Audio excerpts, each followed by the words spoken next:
still have to kind of be in awe of it all? Yeah, for sure. It's I don't know if it's really hit me yet. Just getting to drive at one of the easily the top two organizations in the series, right? Probably the best organization in the series. So to be able to be one of the four drivers to add your name to such a legendary owner and Joe Gibbs Racing, a guy that's kind of done it all, and just the way that they run their organization and just the champions that have driven here and the Hall of Famers that have driven here, just to be able to be one of those few drivers that have gotten to drive for Joe Gibbs is pretty special. So yeah, for me, it's really cool. Also too, just growing up a diehard Tony Stewart fan, right, to now drive for Joe Gibbs is pretty cool too. So yeah, it's just crazy, how it's all kind of played itself out and worked out. Never in a million years did I think I would drive for Joe Gibbs. But here we are, and it's such an incredible opportunity and one that I'm obviously really excited for, and hopefully can go and prove what I feel like I'm capable of doing. You talked a little bit about it in the session over there that, as soon as you knew that the SHR deal was going down, you started texting. Yeah. It's kind of seems like it's kind of like what you've always done. Yeah, I mean, if you want it, you got to go get it, right? Like, nobody's going to work harder for it than you are. So, yeah, I knew that in the position that we were going to be in this silly season with all the drivers available, as soon as I was able to talk, I needed to start doing it, and until SHR kind of gave us the green light, I wasn't really able to talk to anybody. So as soon as I got the go-ahead, I was definitely on it. Wanted to stay loyal to SHR, obviously, as long as possible. Once they told me I was able to go do whatever, I had to do what was best for myself, and obviously that was trying to instantly go talk to other race teams.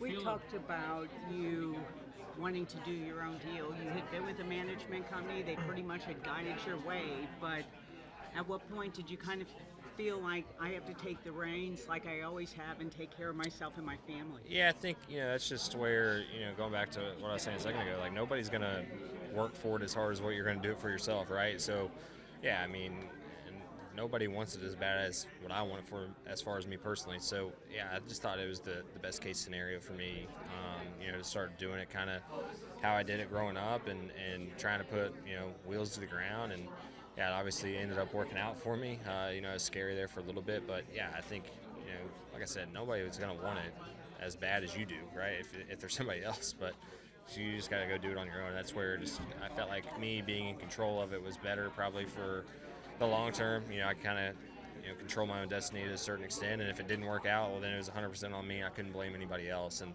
that was the big thing. I wanted it to be something that I did and not somebody else. Chase, you mentioned that this was one of, if not the only place that you talked to that didn't ask what you were bringing with it. Yeah. What kind of difference did that make to you, and how surprising was it? And also, how much does that sort of encapsulate what your journey has been, where a lot of it has been on merit? Yeah, it meant a lot to me personally, right? Like, I have incredible partners between Mahindra and High Point, all these people that hopefully we can try to keep a part of my program, but Joe Gibbs Racing never once asked me, hey, what do you think you can bring over here? They just said they wanted me as a race car driver, and that meant a lot to me personally.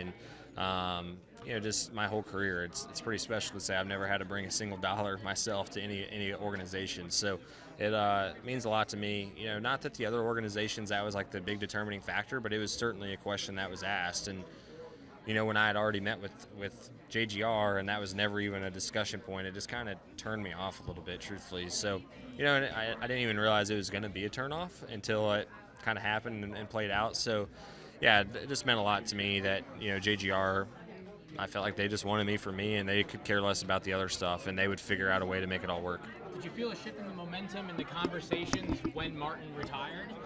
No, not really. It was all done before then, really. Not done before then. I had a contract, and I was told, hey, Martin's going to make a decision by Wednesday at 11 o'clock. And if his decision is to leave, then obviously your contract's ready to go. And if not, then, well, we don't know what to tell you. Like, you're going to have to go find something else. So, yeah, Coach called me at 10:55 that day and told me, hey, Martin's not coming back. So if you want this deal, it's up to you. And just come sign the contract, and drove right over here and did it. Was that the Wednesday before Sonoma? Yeah, would have been the Wednesday before Sonoma. Yeah. I'm putting the timeline together, all right. What kind of advantage does it provide keeping the same crew chief for that car that you come into? Yeah, I think it's nice just from a people standpoint, right? Like the the less change they have, I feel like the better it'll be for them too. Just, with me coming in, it's already going to be a big change. They're going to have to learn just how I drive different than Martin, and the less amount of people they can change, the easier it's going to be for them to just kind of plug me in. So yeah, it's important, I think. And James has had a lot of success. He's won a lot of races with Martin. They've won the regular season championship. James has kind of done it all, and I'm super excited to work with James. I think they've had a lot of things that are kind of out of their control this year that have probably cost them results, but from a speed standpoint, I would argue they're one of the best cars week in and week out, so that's really exciting for me. Would he have even been on the radar here otherwise? Oh yeah, he was on the radar. Okay.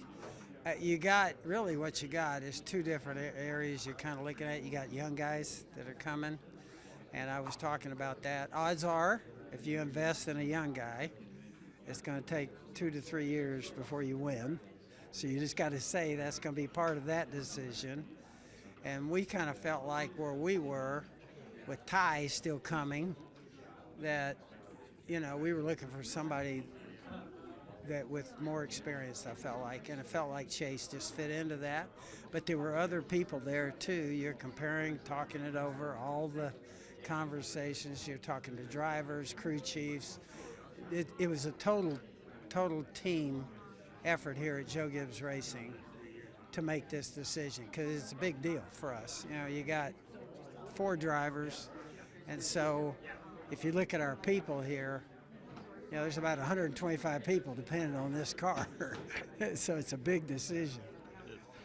He's got a big track history, though, of making that call, reaching out, finding his next big thing, finding his way into the sport. How impressive is his story and the way he's gone about keeping himself relevant? I think it's really impressive. And when you hear him kind of walk through everything that he went through, I'm not sure I'd had enough guts to do that. And he was determined. And he went through a lot of tough stuff. At one point, it was almost like 3 years of knocking on doors. How many of us would do that and not get discouraged? And so his story is really compelling, I think. And so I think that means something, too. Somebody, how mentally tough are they to be able to do that? I think that says a lot. How important was it for you? He said it was important to him that he didn't have to worry about bringing money or bringing sponsors or any of that. How do you look at it from your point of view? No, I think all of that, we know in our sport, that's going to be important, is how the sponsors feel about Chase. All your drivers. Or do they get excited about them? And let's face it, some guys don't, and some guys do. I think almost every single sponsor he was with, what they said to me over at Haas, they love him. So that was good. And but I do think it's a big deal for us in this sport. It's different. Football, basketball, and baseball, it's great to have a sponsor, but really it's not going to affect whether you play or not. Over here, it affects whether you're going to race or not. The way the Johnny Moore stuff works, he's on multiple cars. He's on another one of the Stuart Haas cars. Do you know yet next year if you get a bigger piece of the pie because of that deal, or is he going to split his resources off somewhere else again? No, I think whatever Johnny wants to do, we're going to do. That's the best way I look at it. He's been great for the sport. Yeah, he's been great. And like I said, I should have mentioned that. It's throughout the sport that he's means so much. Yeah. Sure.